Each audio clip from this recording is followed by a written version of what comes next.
Hi, Ben Atkinson here, author and director of holyclubs.com. I want to welcome you to Holy Clubs, where we're ordinary people called to do extraordinary things. And I think that's who you are, an ordinary person called to do extraordinary things. This is the section where we're learning what's the vision for a facilitator? What's the facilitator's job? And if we're looking at the definition of facilitate, it's a verb. It means to make things happen, to create action, to create purpose. Facilitator's job is to create action or make it easier. And it's important that if you're a facilitator, you're going to come alongside and you're going to be the one who works. You really are going to have to put in the effort.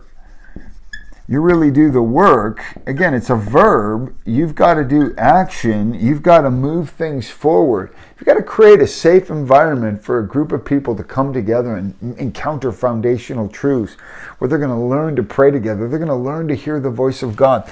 They're going to learn to go deep in creative writing. They're going to learn to take the Word and the Spirit together. This is going to be a place where people are going to come and get discipled, and they're going to learn to go and make disciples.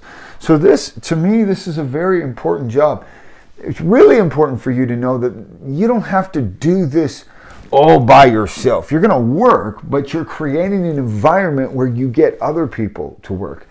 And it's really, really, really important within this that you realize you don't have to do everything, and to create a safe environment for them to succeed and fail.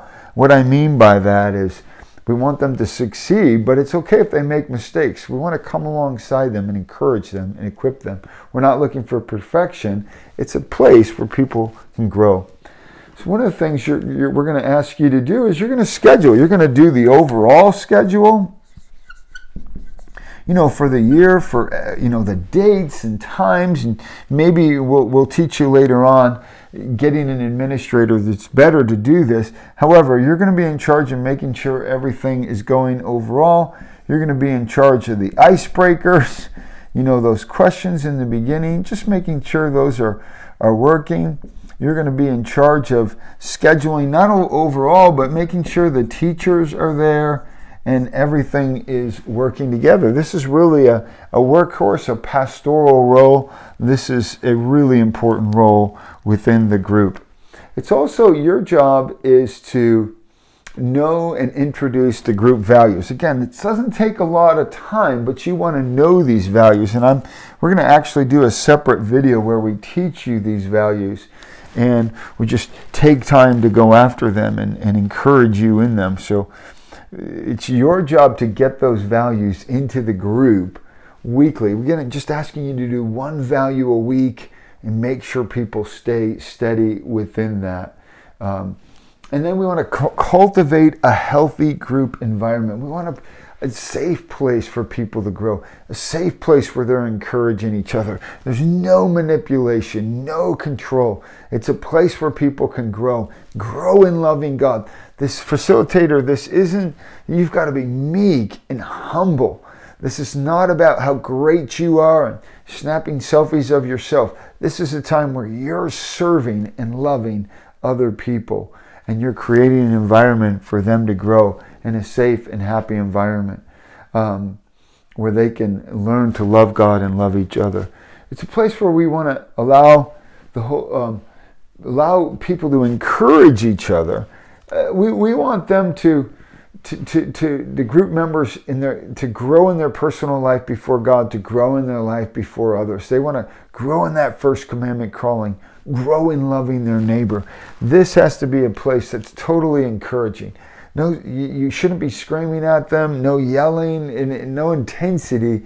There might be some God moments of intensity. However, make this a good, encouraging environment. We want to allow the Holy Spirit to move, but at the same time, we want to be safe and encouraging. We want to be so heavenly minded that we're some actual earthly good.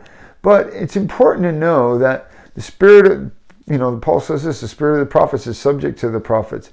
1 Corinthians 14, verse 32. We need to have self-control. That's one of the fruits of the Spirit.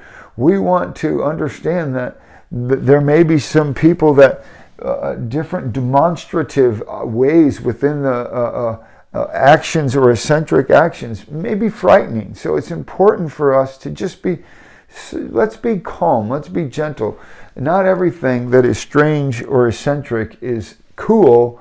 Let's create a safe environment, but we still want the Holy Spirit to move in whatever way possible, whatever way He's doing.